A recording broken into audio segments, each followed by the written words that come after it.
in 1947 and 1949, we passed the National Security Act and the CIA Act. And those two acts in combination allowed money to be clawed out of the federal government and federal budget and spent in non-transparent ways. So we created a secret way of funding very big projects through the governmental mechanism.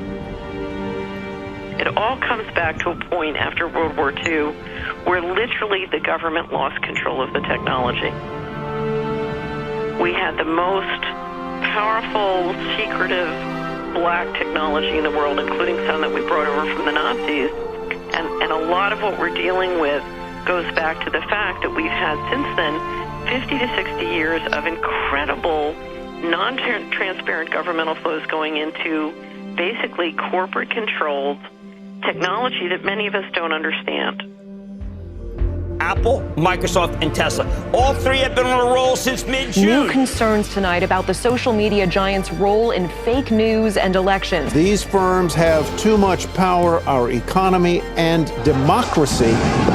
Everything they're doing online is being watched, is being tracked. Every single action you take is carefully monitored and recorded. Their personal data, which is like gold. We have this trusted digital identity built. Ja, en bij mij gingen er heel veel vraagtekens. Wat is een digitale portemonnee? 10 of the 17 Sustainable Development Goals cannot be met without first closing the identity gap. Digital identity is an absolute horror. Das kommende Jahrzehnt muss Europas Digital Decade sein.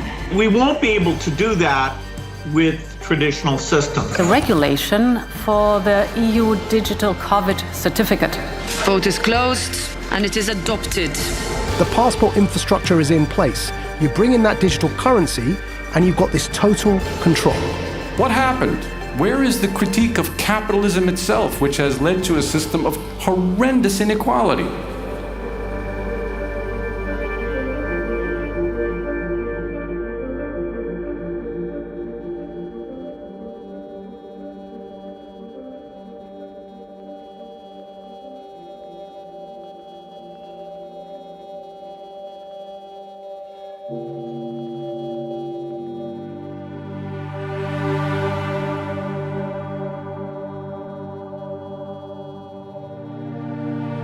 Across the globe, our identity is being traded for billions of dollars. How is it possible that something so seemingly elusive as our data has so much value? Data is the new gold, and this is the gold rush. But what does that mean for us? What does it mean for our privacy and for our freedom? Wrapped in a veil of marketing, grand narratives, and noble causes, we are presented with a future which may be less rosy than it appears. The Next Web is one of the world's leading tech events. One of the speakers is the former CIA and NSA contractor, Edward Snowden. In 2013, he blew the whistle on the large-scale spy activities that the US government conducted on citizens and governments worldwide. His message is clear. The idea that there was a system of global mass surveillance in the United States, in the United Kingdom, in Australia, in New Zealand, in Canada, right? The media treated this possibility as a conspiracy theory because they could not see why. When we got the evidence, things quickly began to change, but what threats are we missing today? And I think when we look at what's happening as these post-pandemic restrictions, everybody closes borders instantly, then you've got to install apps and all of these different changes. And then just a few years later, you've got in China, 25 million people in the city of Shanghai who are not allowed to leave their apartments, who are not allowed to even order groceries. If you couldn't leave your apartment and you couldn't order groceries right now, how long would you last? I think this is where we are moving toward a moment in history right now. That we all feel things are going wrong. Everybody sees the plate beginning to slip in slow motion. We're all reaching it to try to catch it. But if we had known that plate was going to fall, we would have a better chance to catch it. And I am worried that the plate is going to break. Banks are the biggest example right now, where they can cut you off at any moment. You have your money in their hands, and they're supposed to be good stewards of it. But we have begun to see people dislocated from their accounts because of protest activity, right? Because of the movements they support. But governments realize they have new tools that they've never had before. When there is such a popularity, when there is such a dependence on a certain structure, on a certain network, how do we leave it? How do we depart it? How do we progress from it? How do we recognize that the system as it exists today is not good enough? And to recognize that it could be better, and to recognize that it should be better, and to recognize that individually and collectively we can make it better. But it will not become better unless we force that to happen. I don't mean violently. This can be achieved non-violently. And I think this is both the great challenge and the great hope of our time. And we are being asked by history in this moment right now, what are we going to do with it?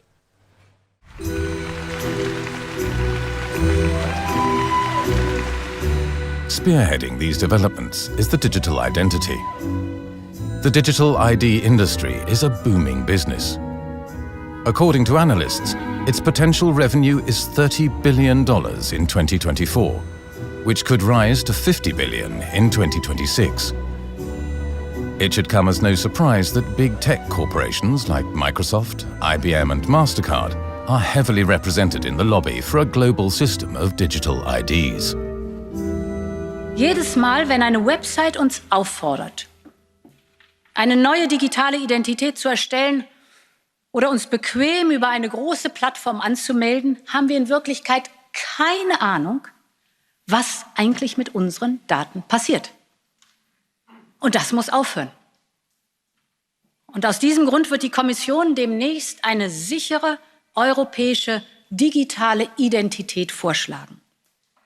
Eine, der wir vertrauen und die Bürgerinnen und Bürger überall in Europa nutzen können, um alles zu tun, vom Steuerzahlen bis zum Fahrradmieten.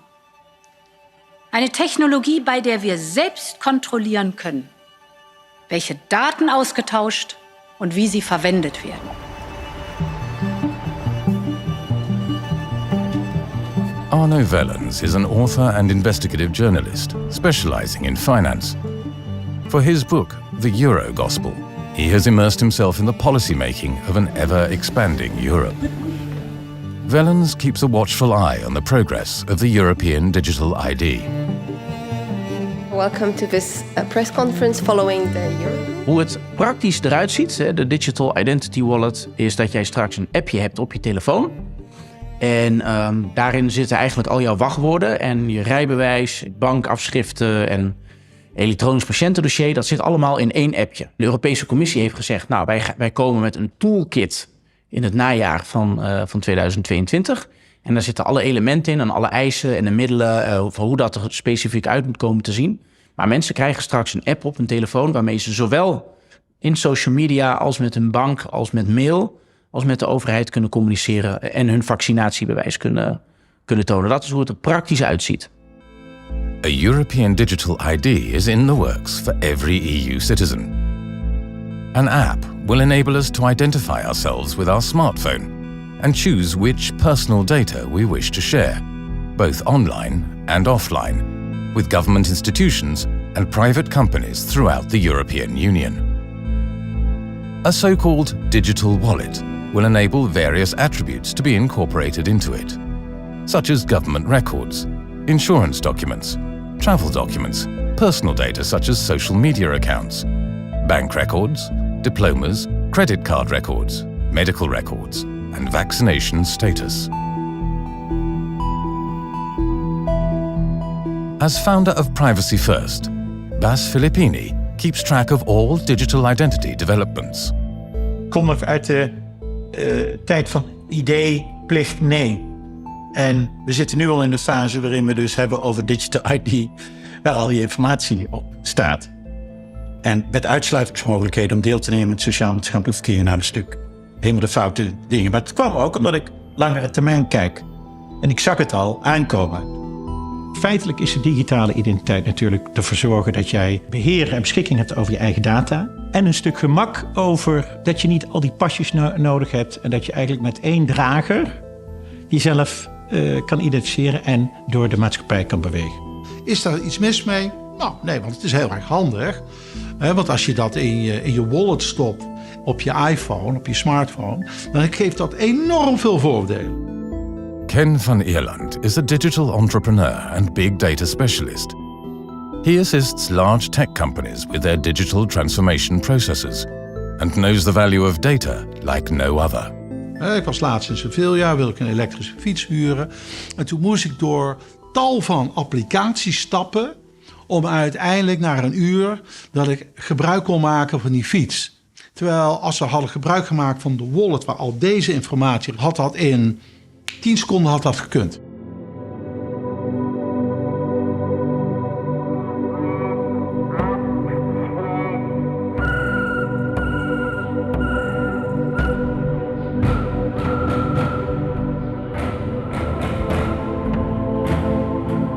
The digital identity gives us a prospect of convenience, security, and economic progress. But at the same time, there are grave concerns, such as here in Frankfurt, where people are worried about their privacy, safety, and freedom. By connecting every citizen's data, it would be technologically feasible to surveil, manipulate, and exclude people from society on a large scale.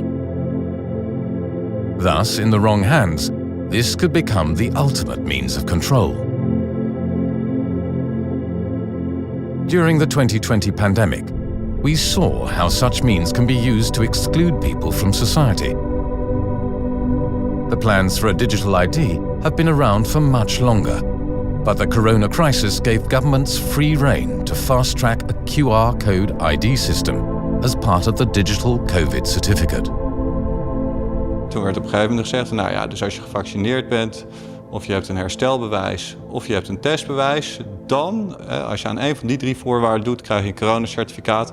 En met dat, alleen met dat certificaat mag je een café in, mag je een bioscoop in, mag je het zwembad in. Daar werd dus eigenlijk een soort digitaal poortje gecreëerd. En dat digitale poortje kon je alleen maar door als je dat bewijs had.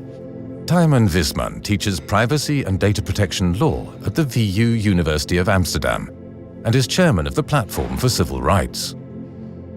During the pandemic, Wisman expressed serious concerns about the introduction of the Dutch government's 2G policy.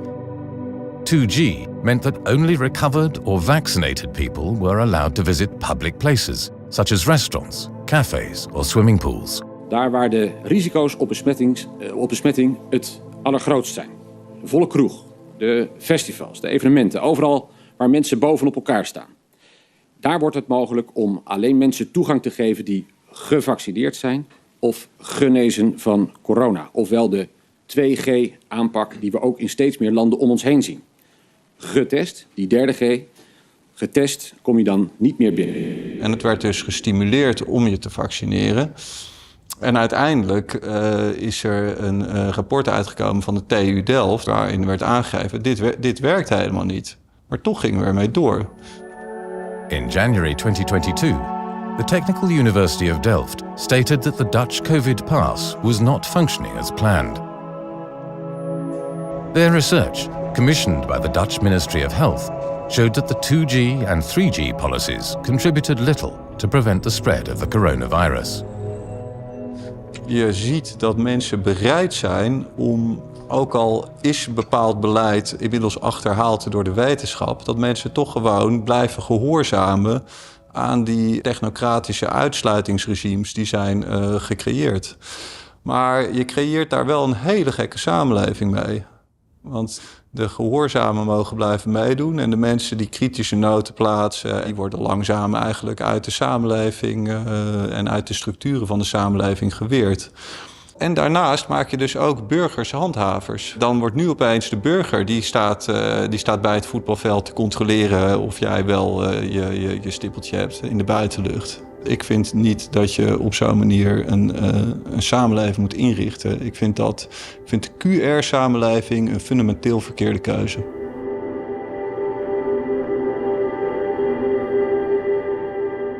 We were called, I think it was month of March 2021, if I'm not mistaken. We were told that we have to vote on an urgent procedure to pass the COVID certificate. And I asked, why do we have to do this? Because an urgent procedure means that we will not have debate, we will not have access to many informations, there will not be a lot of discussions, we will just vote on something that we don't see. I don't feel comfortable, to vote on something that I don't know. Well, you're asking too many questions, anyway, we have a majority. Then I said, I can't vote for this. Cristian Theres is a Euro parliamentarian who, together with other members of parliament, actively opposed the introduction of the Green Certificate in the European Union. Theres is of the opinion that, foremost, more transparency is needed concerning the contracts for the purchases of 1.8 billion vaccines, a deal that Ursula von der Leyen personally negotiated with Pfizer. The European Court of Auditors also requested an explanation, to no avail. It wanted to know how the contracts came about, on the basis of what scientific evidence, and of what conditions. But von der Leyen refused to share the text messages that she sent to Pfizer's CEO. So after a lot of pressure in the parliament, as the article says, these contracts were disclosed to us and to the public. And I want to show you some of those pages.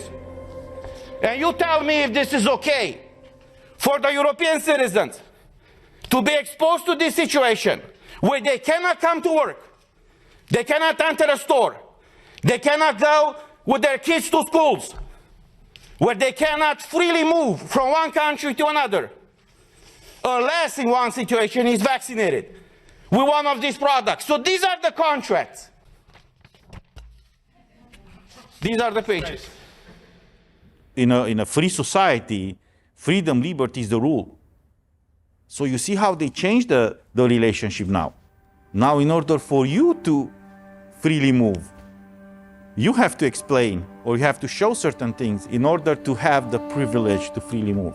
But COVID is an infectious disease, right? So it's... Well, it is, but everything that they've done had nothing to do with COVID. COVID was just a pretext.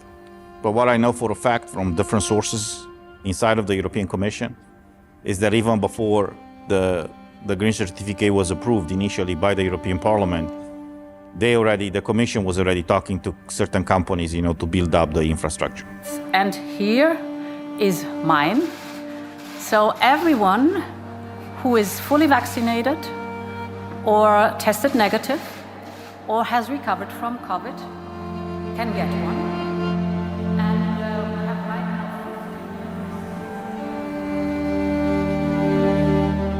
now. The idea for a digital ID originated before 2011.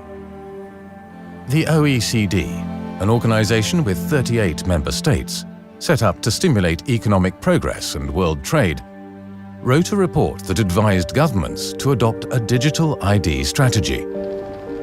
And in 2017, the European Commission released its first action plan for the creation of an e-government, with a digital ID for all Europeans. Het eerste wat er gedaan werd, er moest een app komen. Nou, ik heb ook nog in die commissie gezeten over de app. Waarom moet er überhaupt een app komen? Wij waren als Privacy First, waren we daar principieel tegen. Maar dat is gewoon doorgedrukt. Nou, veel langer waren ze al bezig met die app. En hiermee kon een versnelling gecreëerd worden. En die app is in feite al een eerste stap naar Digital ID. Nou, dan is het nog maar een kleine stap om daar wat gegevens aan toe te voegen.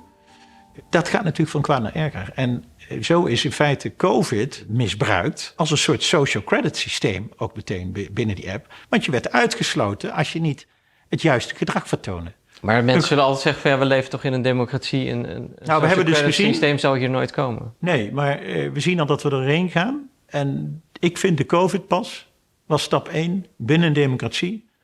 Hoe ver je eigenlijk al kan gaan. The Green Certificate kind of educated people to use a QR code to show that they were vaccinated when they enter a store. Now you have the digital wallet. They say right now that it's not mandatory, right now. But they might pass a law, for example, that will say, well, it's not mandatory, but if you don't have it, you cannot do certain things.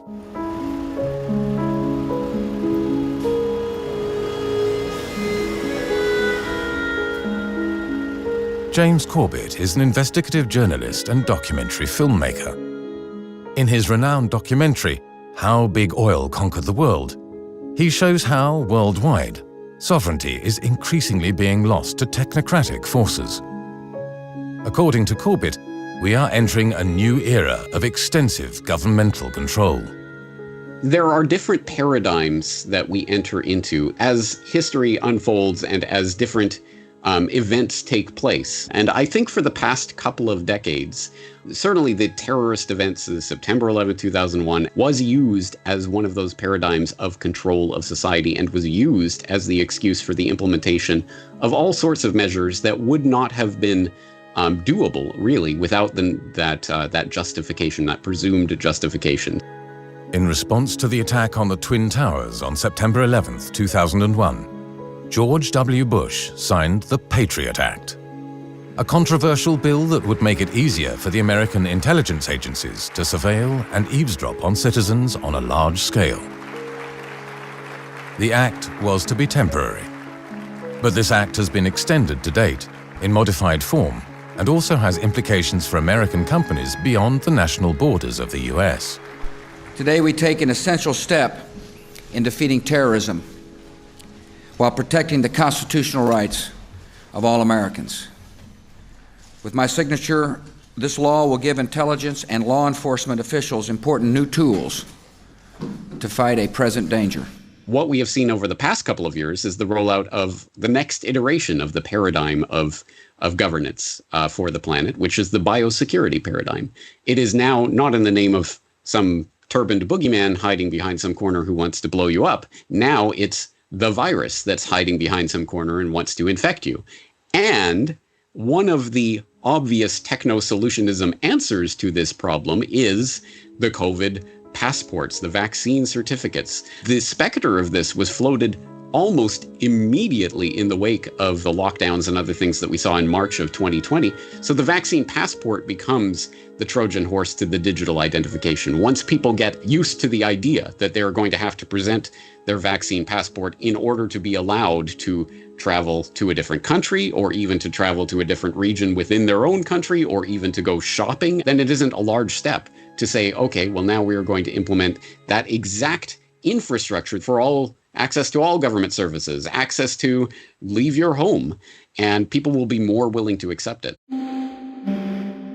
So it seems that the COVID pandemic has opened the doors to a new era.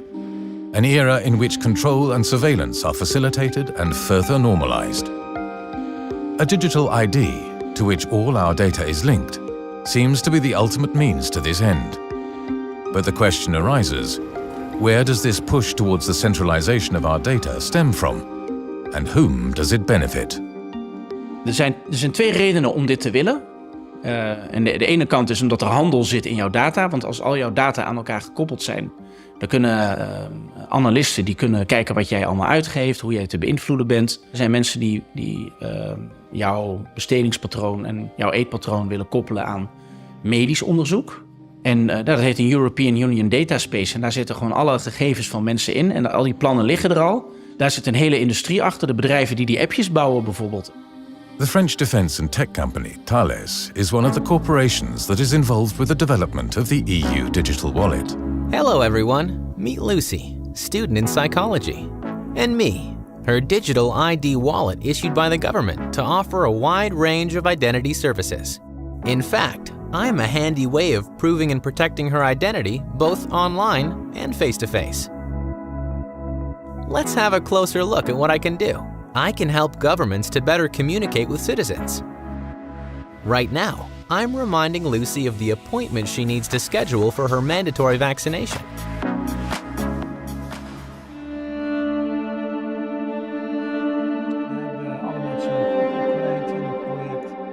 Hoe sterk is die technocratische lobby vanuit techbedrijven? Heel groot.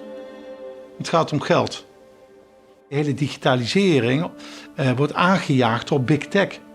Kijk, die overheid heeft een ruif van duizenden miljarden die ze ter beschikking stellen om idealen na te streven die zij graag voor hen willen bouwen tegen woekerprijzen. En dat zie je dus ook in het hele vraagstuk rondom digitalisering.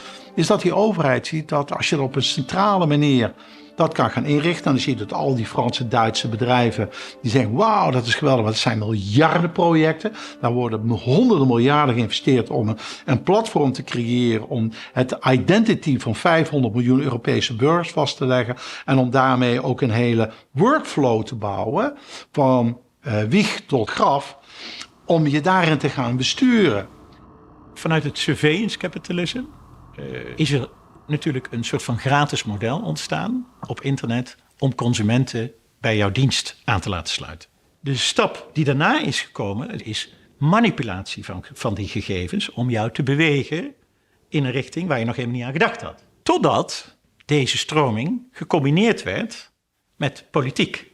En daarbij zie je dat, als wij gedrag kunnen voorspellen en manipuleren van consumenten, dan kunnen we dat ook wellicht doen van kiezers. Nou, en die hele efficiënte manier om te sturen, is natuurlijk de droom van elk groot bedrijf.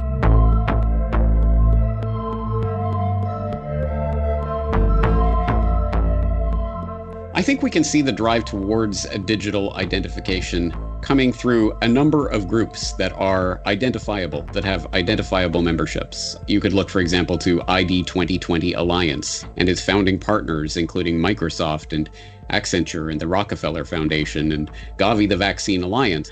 Or you could look at something like ID4D, the World Bank project, which boasts among its membership the Bill and Melinda Gates Foundation, the Omidyar Network, the UK government, NORAD, which is attempting to introduce identification for development. Across the globe, we see a range of large NGOs cooperating with governments and central banks to develop the digital ID, such as the ID4D initiative, a project of the World Bank, and the ID 2020 Alliance, a partnership between mainly big tech companies such as Microsoft and Accenture, and philanthropic foundations such as the Bill and Melinda Gates Foundation and the Rockefeller Foundation. Nou, wat je ziet achter de digitale identiteit is de industrie. Dat is een heel duidelijk verhaal. En de industrie heeft een nieuwe truc gevonden, namelijk zich voordoen als NGO. Daarmee komen ze in feite heel onafhankelijk over, maar het is een dekmantel, zou je het kunnen noemen. En dat zie je dus, de World Economic Forum, je ziet ID 2020 projecten, Gavi en nog een aantal van dat soort dingen. En wie zit er daar dan achter? Je komt elke keer dezelfde namen tegen, maar het is in feite een verzameling van big tech, big finance, big pharma, big media. I think the idea of the nation state as the organizing principle for power in the world is an increasingly antiquated notion since the founding of the post-World War II order in regional groupings that are increasingly, I think, openly and undeniably controlled by transnational interests of multinational corporations, financial interests, NGOs of various sorts, and we see that reflected in the membership of these various digital identity alliances. One of the largest and most influential NGOs is the World Economic Forum, founded by the German engineer and economist Klaus Schwab. Your Excellencies, ladies and gentlemen, it's my great honor to participate for the 8th time at this important meeting. The World Economic Forum is a lobby organization, known mostly for its annual gathering in Davos, Switzerland, which is attended by 3,000 paying members and selected participants, among them investors, CEOs and political leaders. In de politiek wordt ontkend dat zij grote invloed hebben. In hoeverre is dat waar? Nou, dat klopt natuurlijk niet. Een lobbypartij heeft altijd invloed. De lobbyisten lopen in en uit in Brussel. En dat geldt ook in de Verenigde Staten. Dus dat ze geen invloed zouden hebben, dat vind ik echt puur naïviteit. Vervolgens zijn er natuurlijk brieven, ook naar buiten gekomen, door WOP-verzoeken, waarin heel duidelijk wordt gezegd, neem een voorbeeld van de minister Kaag. U doet mee aan deze werkgroep, strictly off the record. Waarom strictly off the record?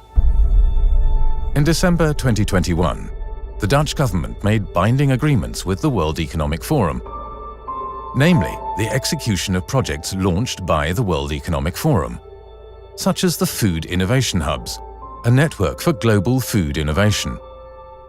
so the World Economic Forum can initiate specific public-private partnerships in the Netherlands. And the Dutch government directly adopts policy goals from the World Economic Forum. One of the ways the World Economic Forum influences governments is the publication of research papers. It is common for these to be copied directly into the policy directives of governments. In 2016, the World Economic Forum published the report A Blueprint for Digital Identity. Stakeholders worked on the research for 12 months. Among them, ID 2020 Alliance, the Bill and Melinda Gates Foundation, MasterCard, Visa, Deloitte, the ING Bank en de Dutch Civil Service, DigiD. Uit hun jaarrekening blijkt dat ze elk jaar zo'n 370 miljoen euro krijgen.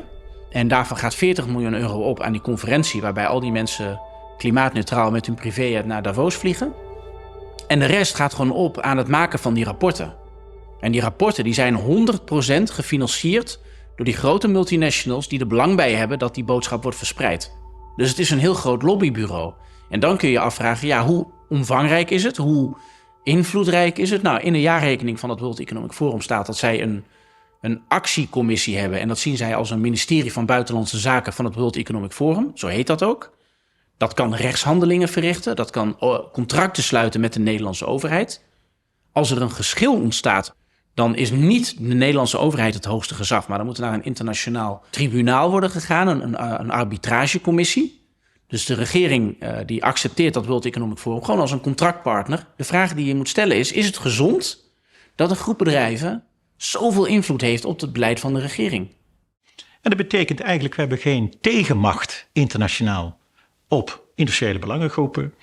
En daarmee zie je dat ze in feite de macht pakken en het geld pakken. Maar als je met bedrijven te maken hebt en belangengroepen die 10 keer de grootte hebben van jouw nationale economie en macht en relaties wereldwijd, ja, dan ben je eigenlijk kansloos als land. In February 2021, the Dutch ruling coalition presented a policy letter concerning digital ID. In this letter, the Dutch Secretary of State refers to 2 reports, one by the World Economic Forum and one by McKinsey. The World Economic Forum mentions 3 causes for the rollout of the digital ID. The prevention of an exponential growth of various login data. The lack of control over user data.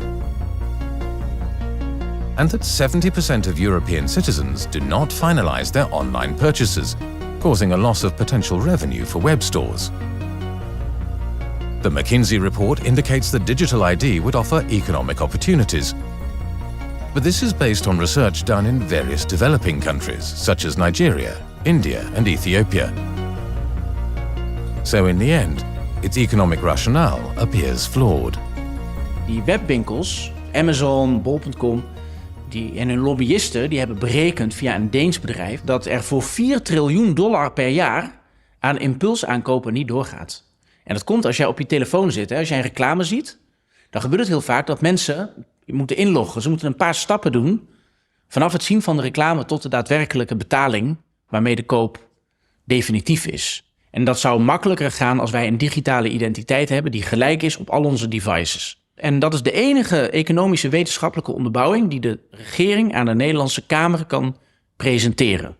Dus dat wij meer impulsaankopen gaan doen, zodat de economie stijgt. Dat is winst voor de grote bedrijven, voor Amazon, bol.com. En dat wordt gepresenteerd als een winst voor burgers. En daarom wordt dat gedaan. Ik heb het idee dat we steeds minder democratisch worden. Dat het democratisch gehalte van de Europese samenleving steeds meer ten doel komt van een kleine groep. En dat we democratisch niet meer gehoord worden, dat er voor ons beslist wordt door mensen die niet democratisch gekozen zijn. Mevrouw van der Leyen is benoemd en is niet gekozen. Frans Timmermans is niet gekozen, die is benoemd. Dus al die mensen, al die commissarissen die er zitten, ook die grappenmaker, die voormalige CEO van Atos, die benoemd is tot Eurocommissaris voor digitalisering, is gewoon benoemd. En die mensen die bepalen wel ons leven. Dat is gevaarlijk.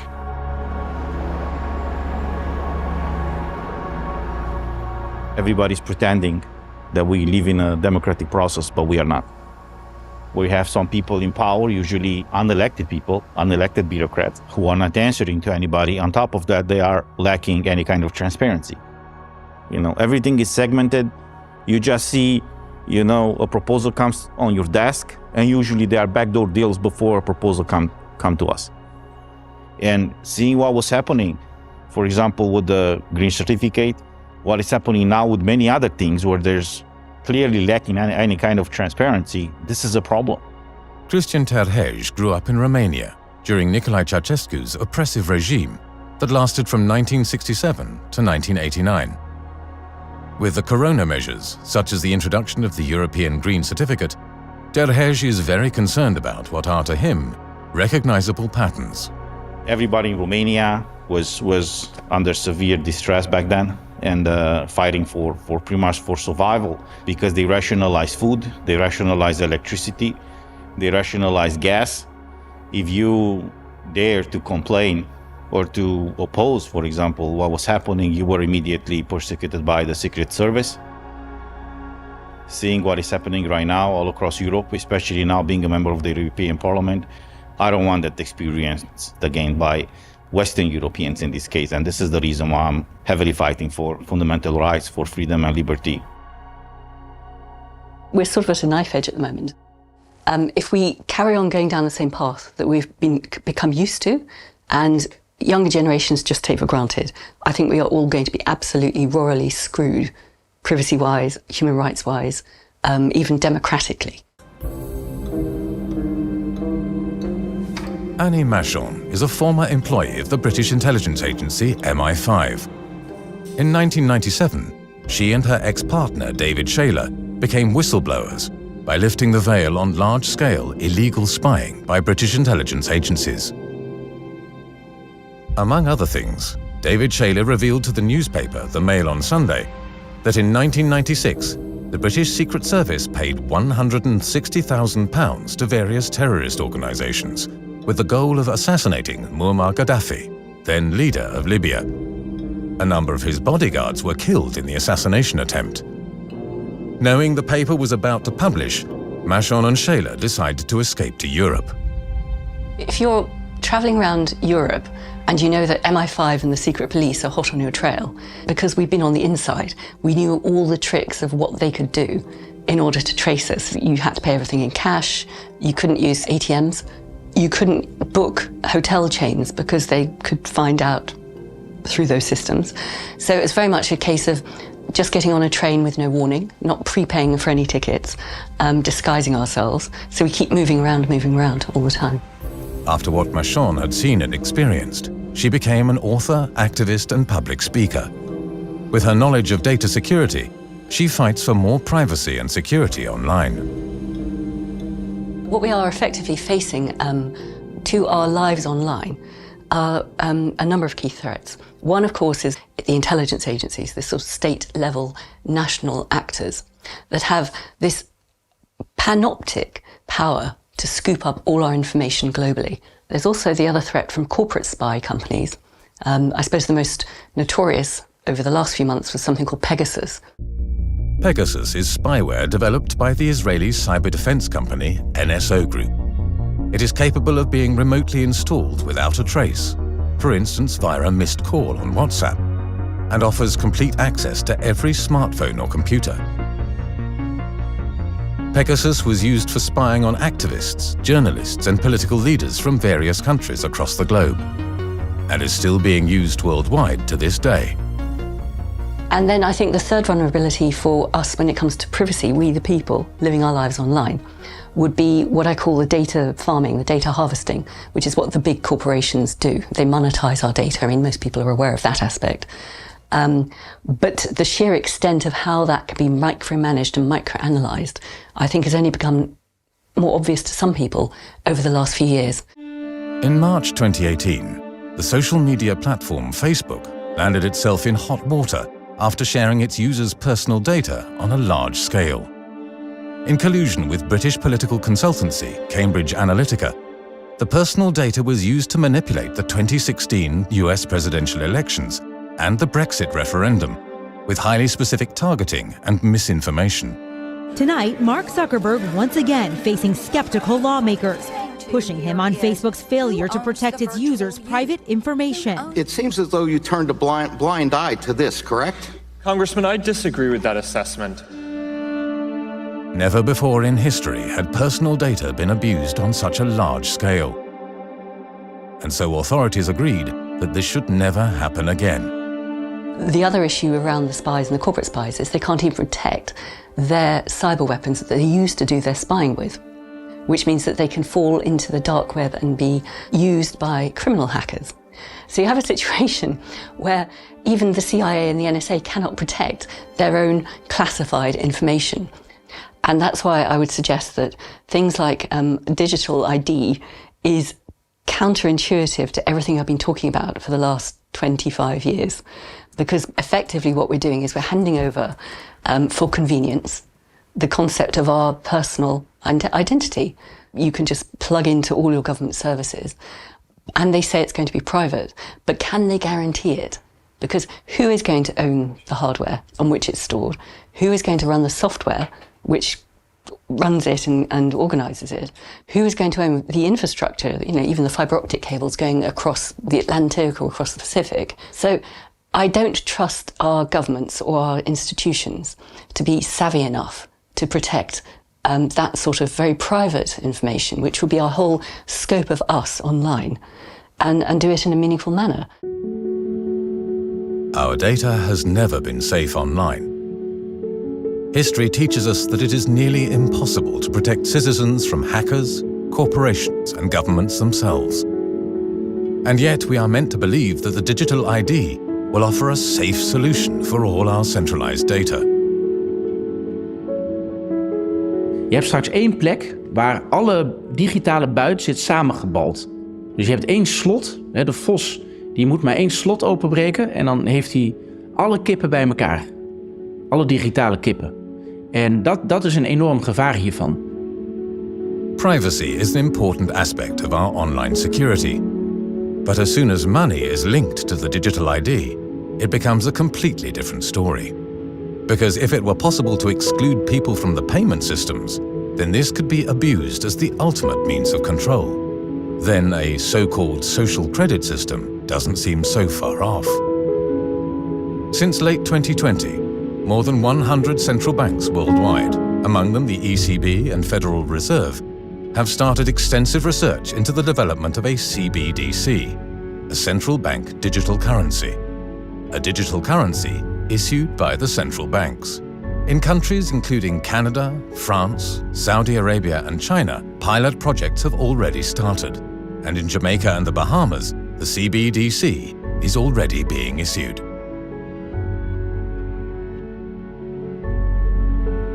Mahir Alkaya is Member of Parliament for the Dutch Socialist Party and Rapporteur of Central Digital Bank Money for the Dutch House of Representatives.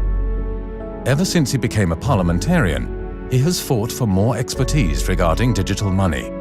Now that the central bank digital currency is on the horizon, he is concerned about the technical decisions made by the ECB. Het ontwerpen van munten en biljetten, dat was tot daaraan toe, maar het ontwerpen van echt het digitale geld, dat heeft echt verstrekkende consequenties.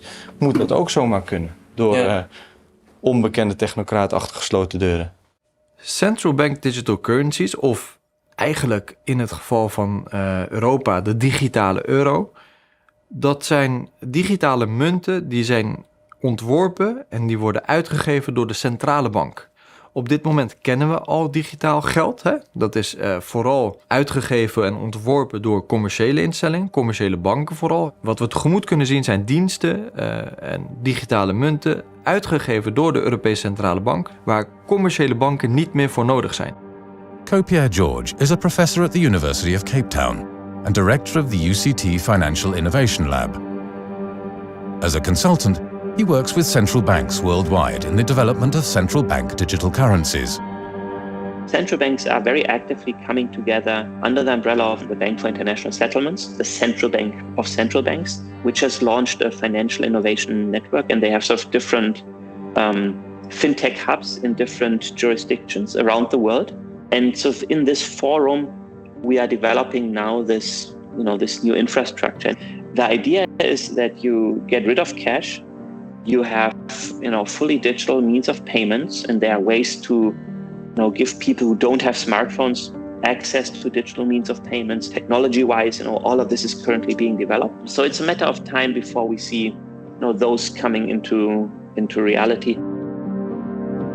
The Bank for International Settlements in Basel, Switzerland, is the central bank of the central banks. At its innovation hub, it is working hard to roll out the central bank digital currency. Agustin Carstens, the general manager of the Bank for International Settlements, released a video statement in October 2020 that raised a lot of eyebrows. We tend to establish the equivalence with cash, and there is a huge difference there. For example, in cash, we don't know, for example, who's using a $100 bill today. We don't know who is using a 1,000 peso bill today. A key difference with the CBDC is that central bank will have absolute control on the rules and regulations that will determine the use of that expression of central bank liability. And also we will have the technology to enforce that. Those two issues are extremely important, and that makes a huge difference with respect to what cash is. Carsten says that central banks desire absolute control over how the money can be spent. This implies a huge level of control. You have to understand that the Bank of International Settlements was created, and the primary reason it was created was not the stated reason. The primary reason it was created was to create a bank that had sovereign immunity. And since the Hague Convention, they have figured out ways of extending that sovereign immunity around the planet and combine it with sovereign immunities that other organizations have been able to build and get, like the WHO and the UN. And you've created a breakaway civilization that thinks it has sovereign immunity from all national constitutions and basic laws. Catherine Austin Fitz is an American investment banker, formerly the managing director of investment bank Dillon Read. She was also Assistant Secretary of Housing for the Bush administration in 1988. They have been pushing towards a system that will make the economics of total central control work for them. That's what you have to understand. You've got a group of people who can just print as much money as they want out of thin air, or were able to do it until the commodity producers, had a fit in the last couple months. So as long as you could print money out of thin air and trade it for labor and commodities around the world, you had all the money in the world, right? What's important is not money. What's important is controlling real assets. So what I try and do is I try and get the general population all interested and enamored with money while I'm trying to control the real things, including the people. One of the big questions is going to be, will banks exist? Because you can do everything digitally at the central bank. But it also means that the central bankers can dictate the rules of when and how you can use your money. Een belangrijke inhoudelijke wens van de Tweede Kamer hier is dat anoniem betalen mogelijk blijft. Dat privacy goed geborgd is. Dat we niet in een soort systeem van massasurveillance terechtkomen. Of dat er politieke keuzes in het geld zelf worden geprogrammeerd. En de Europese Centrale Bank is hier op dit moment mee bezig. En de Europese Centrale Bank heeft ook laten zien dat zij politieke doelen nastreven. Ook al zijn ze op papier onafhankelijk en dus ook door ons, volksvertegenwoordigers, dus niet te controleren. Ja, een van die politieke doelen is bijvoorbeeld het tegengaan van klimaatopwarming. Lex Hoogduin teaches economics at the University of Groningen and is former managing director of the Dutch Central Bank. He says this is a trend that has been going on for a while. Als je ziet waar speeches van de ECB-directieleden, die gaan heel vaak over klimaat en niet over prijsstabiliteit. Dus ook de focus is daarmee ook wat weg van prijsstabiliteit. Climate change is one of the biggest economic risks confronting Europe this century. And the rest of the world for that matter. Maar het wordt vrij eng als dat in het geld zelf wordt geprogrammeerd, dan kun je dus te maken hebben met bijvoorbeeld zoiets als een CO2-budget. Wat er nu al is voor het bedrijfsleven.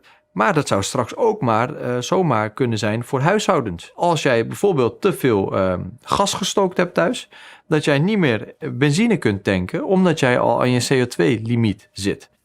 Je ziet nu al dat er in Nederland 2 banken zijn die zeggen, wij gaan op uw bankrekening gaan we ook zeggen hoeveel CO2 uitstoot de producten die u heeft gekocht, gaan die met zich meebrengen. Dus het kan zich ook lenen voor het bij elkaar brengen van allerlei data waarvan de overheid gebruik kan gaan maken in het beleid dat ze wil gaan voeren. Ja, dan gaan we naar een wel heel sterk centraal gestuurde economie waarin een persoonlijke vrijheid door het putje dreigt te gaan. For some time now, the Dutch banks ING and Rabobank have been working on a payment system that can keep track of the carbon footprint of their customers. And in 2019, MasterCard introduced the first credit card that automatically blocks itself when a set carbon emission quota is exceeded. Since then, we've seen banks across the globe developing such payment systems in partnership with tech startups. Barbara Baarsma, CEO of the Rabo Bank, advocated on Dutch radio for a carbon budget for each Dutch citizen.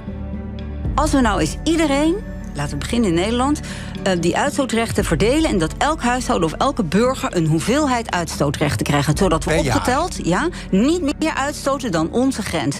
Vervolgens kunnen we, het zit in een carbon wallet, kan je dat noemen. Kan je het bijkopen? Ja, en dan kan je, als ik wil vliegen, koop van iemand die niet gaat vliegen, omdat hij daar bijvoorbeeld geen geld voor heeft. Die verkoopt aan mij zijn carbon uitstootrechten en krijgt daardoor een beetje meer geld. So Baarsma advocates for a transferable carbon budget. But critics warn that such a system could result in ever more inequality. Je zou activiteiten die, als je dan wil gaan vliegen, dan kun je verplicht worden om CO2 te compenseren bijvoorbeeld. En dan wil je dat niet, maar dan gaat het automatisch van je rekening af. Dat soort dingen kun je allemaal digitaal inbouwen. Mogelijkheden zijn eindeloos. En daarmee is je democratie en je recht op bezit, waarbij jij jezelf iets hebt opgebouwd en dat jij rechten afstaat aan de overheid om iets te doen met een stukje belasting bijvoorbeeld, dat is weg. Alles wat jij verdient is zichtbaar, belastbaar en programmeerbaar voor overheden en centrale banken. Er zijn mensen die zeggen, zo'n digital currency kun je ook heel goed gebruiken. Daar kun je gewoon de rente negatief op zetten. As soon as all payments run through a central bank, it could be possible to reduce interest rates to below 0%. Annual reports of the ECB show this to be a recurring topic for discussion. De centrale bank die heft dan vermogensbelasting eigenlijk, op jouw spaartegoeden, kan dat naar eigen inzicht uitgeven. Het is voor jou een last, hè? Als jij negatieve rente hebt, dat is gewoon geld dat van jouw rekening afgaat. Nou, dat gaat naar een andere instantie toe. Dus de centrale bank had altijd een heel beperkt en duidelijk mandaat. Maar die centrale bank die wordt steeds politieker en politieker en politieker. En die eigent zichzelf het recht toe om belasting te heffen. En dan krijg je dus een situatie dat je belasting heft zonder democratische verantwoording.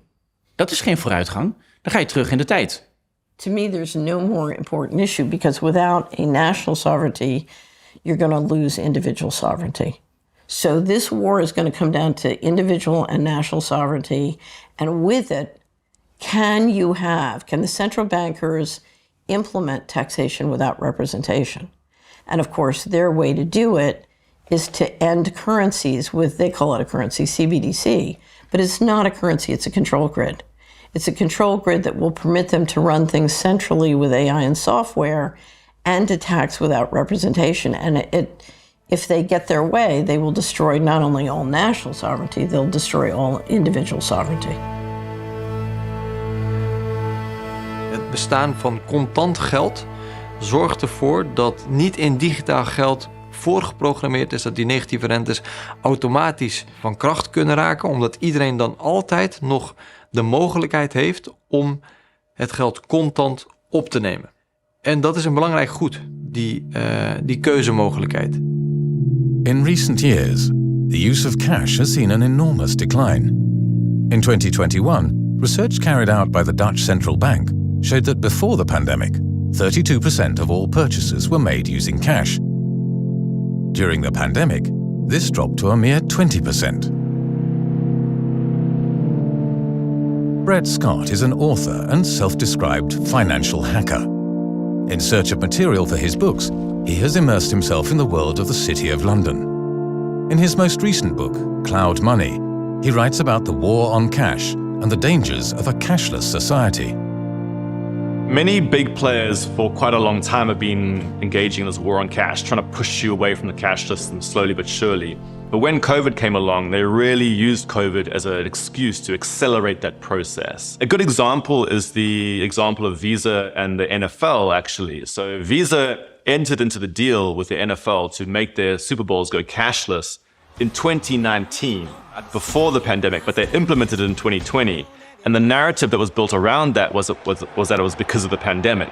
In reality, though, major health bodies like the Robert Koch Institute in Germany, which is a preeminent health research institute, have come out and said there's no connection between cash and COVID. In fact, they've pointed out that things like self-checkout touchscreens and the PIN pads of these card terminals are a greater threat of spreading COVID than cash is. And what's really interesting is that in places like London right now, a lot of these big retailers use it as an excuse for quote unquote going cashless. But now a lot of the other COVID regulations have been dropped in places like London. You don't have to wear a mask anywhere. And yet the retailers are still claiming that cash transmits COVID, and they're still using it as an excuse to stay with these digital payment systems. And it starts to essentially shame people for using the cash system. But if you think about it, the cash system is the only thing that stands between you and corporate domination of the payment system.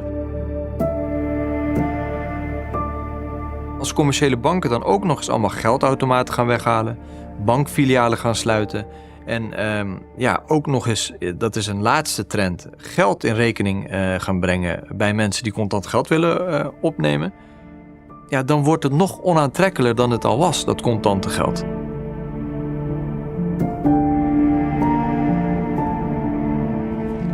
On the subject of the digital euro, let me also underline that we all agree that it should not replace but complement cash. Thank you very much. That's it for tonight. Als je eerlijk bent, je hebt dat rapport van de ECB on the digital currency. En daar staat inderdaad letterlijk in dat die CBDC, die moet cash-like features krijgen, zodat hij hetzelfde kan doen als cash. En als je dat dan introduceert en je wil graag dat mensen dat hebben, dan gaat dat ten koste van de behoefte aan cash. Die twee bijten elkaar. Contant geld zal niet hard meteen verdwijnen. Elk dorp in Nederland zal voorlopig nog wel een pinautomaat hebben. Alleen wat je ermee kan doen zal veel minder zijn. Dus het zal dan op minder plekken worden geaccepteerd. Dus dan is het dus niet helemaal weg, maar dan wordt het gewoon langzaamaan verdrongen. Je ziet tegelijkertijd dat de cryptocurrencies, die zullen meer en meer gereguleerd worden. Dus als er op een gegeven moment geen alternatief is voor het geld van de centrale bank, ja, dat is toch een gevaarlijke wereld als de macht in verkeerde handen komt. Daarom is het ook goed om er nu al bewust te zijn van wat we hier aan het creëren zijn. En ons niet zeggen van ja, dit gaat maar om iets kleins enzovoort. Als er eenmaal is, ja, dan is het veel moeilijker om er dan nog greep op te krijgen. Geld wordt programmeerbaar, traceerbaar en manipuleerbaar. En dat kan vele dilemma's en gevaren opleveren in de samenleving. Het is heel moeilijk voor volksvertegenwoordigers, zoals ik, om een precies beeld te krijgen waar ze nu achter gesloten deuren mee bezig zijn. Wij hebben hier in Nederland, na veel aandringen van de regering, een standpunt gekregen over de digitale euro. Eén van die punten is dat ook de Nederlandse regering, dus niet alleen het Nederlands parlement, maar ook de regering is van mening dat de digitale euro niet programmeerbaar moet zijn. Maar het Europese proces en de Europese bureaucratie werkt zo dat dat nog niet automatisch leidt tot daadwerkelijk een digitale euro die niet programmeerbaar is. Wij kunnen hier van alles besluiten als Tweede Kamer, maar als je dit soort ingrijpende beslissingen überhaupt niet meer overlaat aan democratische besluitvorming, maar dat het ergens in de achterkamers wordt besloten, dan maak je de democratie zelf minder relevant. Dit moment worden de belangrijke beslissingen genomen. Alleen niet in de openbaarheid, achter gesloten deuren. That the financial system connected to a digital identity can be used as a means for power and control is no longer news. China has been rolling out a social credit system since 2009, which judges the behavior of citizens using a score system. Since the pandemic, we've seen the Chinese authorities ramping up surveillance and big data to control citizens. The powerful Chinese COVID tracking system, linked to a digital ID, was also used to prevent protests. In May of 2022, in Henan province in China, there was a bank protest that was being planned, and everyone who was going to this protest, all of a sudden their travel documents were turning red, as in they cannot pass this border, they cannot go and travel to the planned protest.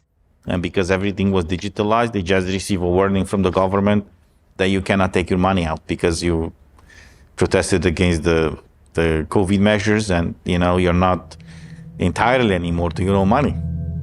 The way the social credit system works is that if Chinese citizens behave in a manner deemed inappropriate by the authorities, they lose points and are automatically blacklisted, losing them certain rights and privileges. These far-reaching systems of control that impose travel restrictions on citizens or freeze bank accounts were, until recently, something that could only occur in authoritarian regimes. Until 2022, when the bank accounts of protesting citizens were also blocked in Canada. Je had in Canada wat protesten tegen Trudeau, tegen de premier. En dat waren truckers, die waren het er allemaal niet mee eens met een bepaald vaccinbeleid. Dus die gingen ook wat blokkeren. En er was er een crowdfunding gestart om die truckers wat te helpen, zodat ze ook bij een blokkade eten kregen en een dekentje en weet ik wat. Toen heeft de regering gezegd van wij zijn het niet eens met zo'n crowdfunding. En die hebben toen rekeningen van mensen geblokkeerd. En ook bepaalde crowdfunding sites gewoon ongeldig verklaard. In an attempt to end the blockades in Ottawa, Canadian Prime Minister Trudeau used an ultimate means of power, the Emergency Act from 1988. This enabled the government to block the bank accounts of the truckers and their sponsors. Canadians perceive this action as a power grab by a totalitarian government. Due to heavy criticism, Trudeau was eventually forced to unfreeze the accounts. But it did show that even in a Western democracy, the digital financial system can be used as a far-reaching means of control. At the moment, it's already quite easy for governments to use the financial system to, impose sanctions, to block truckers from receiving payments because they disagree on their political ideology or they disagree on the form of protest. So we already have those means. The question is whether a central bank digital currency makes it easier to do this. And I think the answer is yes. Technology-wise, if you have a more efficient currency, the risk of abuse is also there. En wat je nu dus al ziet gebeuren is dat overheden zichzelf het recht willen kunnen geven om bepaalde acties gewoon niet eens van de grond te laten komen. En als je dat doortrekt naar CBDC, dan zou je kunnen zeggen, met CBDC is het onmogelijk om bijvoorbeeld een bepaald type protestacties te financieren. En dan wordt jouw geld dus heel politiek. Implementation of that type of technocracy becomes that much more easy when everything is digitized, including our identities, and when that is tied into our bank accounts. So we really are at a precipice, and I wonder how much of the population really understands the gravity of what it is we're facing.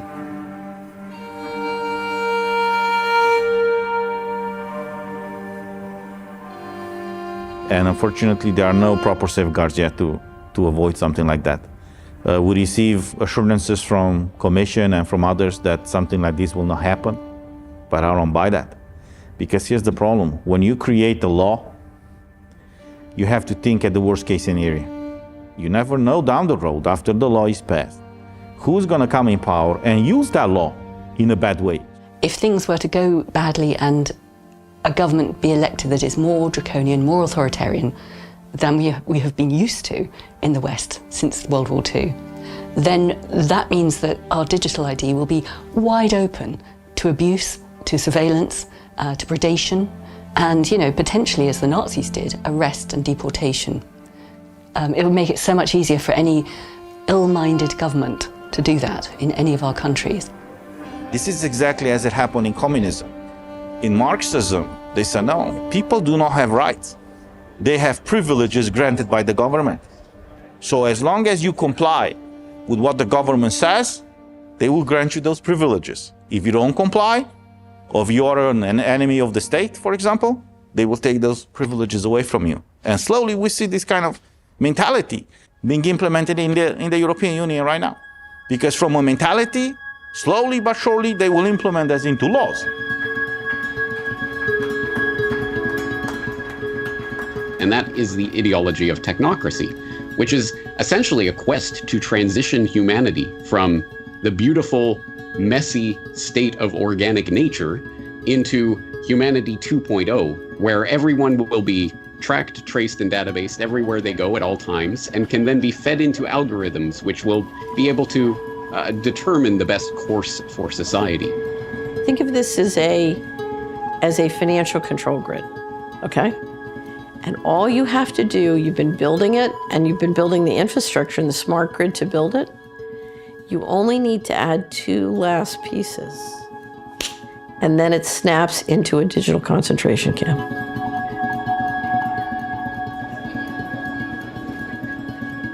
The problem is these people behave like they are gods, that we have to trust them and we should not question them just because they are in power.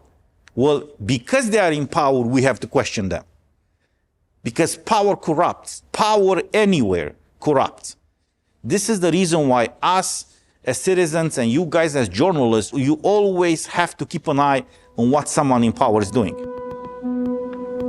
Als je kijkt naar de relatie tussen burger en overheid, ik vind dat het een burgerplicht is om een overheid te wantrouwen. Dat is eigenlijk het hele idee van democratie. Maar wij hebben op dit moment al een samenleving en een architectuur gecreëerd waarin dat wantrouwen wordt georganiseerd richting de burger.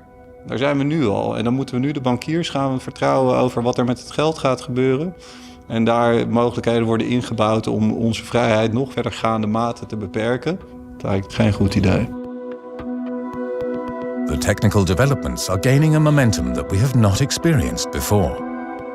With exponential growth, driven by large profits of tech giants and a centralist appetite for control by central bankers, huge steps are being taken to build a technocratic network around us. The democratic process seems barely capable of keeping up with these developments, and our freedom and privacy are at stake. This places us in a grey area, because the question arises, how much are we prepared to surrender our privacy and our freedom for convenience?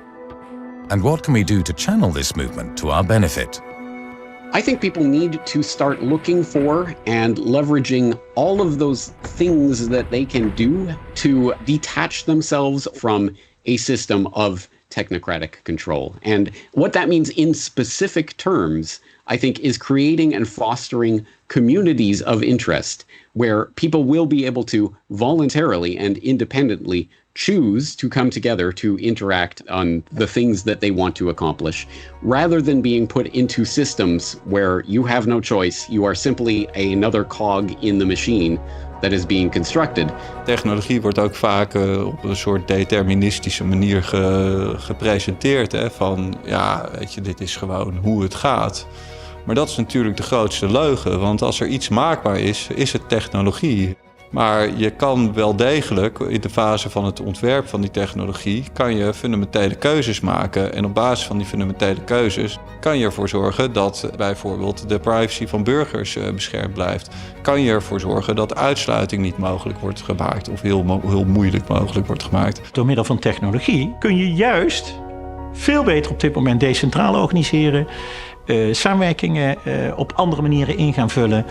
En de technologie ten goede gebruiken om meer vrijheid, meer vertrouwen en meer liefde in de samenleving te bewerkstelligen. We moeten wel naar verandering. En daar staan we ook op het punt, maar we kunnen naar een hele positieve verandering. Ja, en die komt vanuit onszelf en niet vanuit geld, macht en ego. You know, if tomorrow everybody woke up and said, I'm going to pull all my money out of every systemically important bank There would be a revolution tomorrow. It would be fabulous. So the first thing we can all do is, for God's sakes, take the system analog as much as you can. So whether it's using cash or getting rid of your smartphone, just get out of the digital system. You should be asserting your right to use cash. You should be challenging any shop owners that prevent you from doing it. You should also be challenging any authorities that prevent you from doing it. So for example, in Amsterdam, the tram system will prevent you from using cash. Many places will prevent you from using cash. You should be standing up against that, saying, hey, this is actually not a good move. This is not in our interests. And even if you think it might save, a bit of time and so on, in the long term, this is bad for our economic system.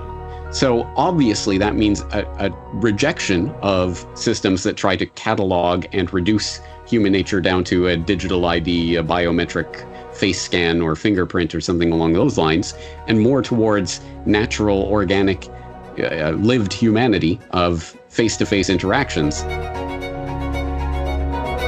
We are clearly at a crossroads in history. A crisis is forming that we cannot yet foresee. And the call for a new system and a new form of society is greater than ever before. But the question is whether this should be a centralist, tech-driven society, or whether we can use this technology to work together in a decentralized way for a sustainable world, with guaranteed privacy, self-determination, and freedom. Do you believe they will eventually succeed? No, I think they're going to fail. I really think they're going to fail. You cannot run a complex system with this much top-down control because it's going to break down and it's going to make a mess. It's too antithetical to how intelligence and resources work on this planet. It's just simply incompatible with life.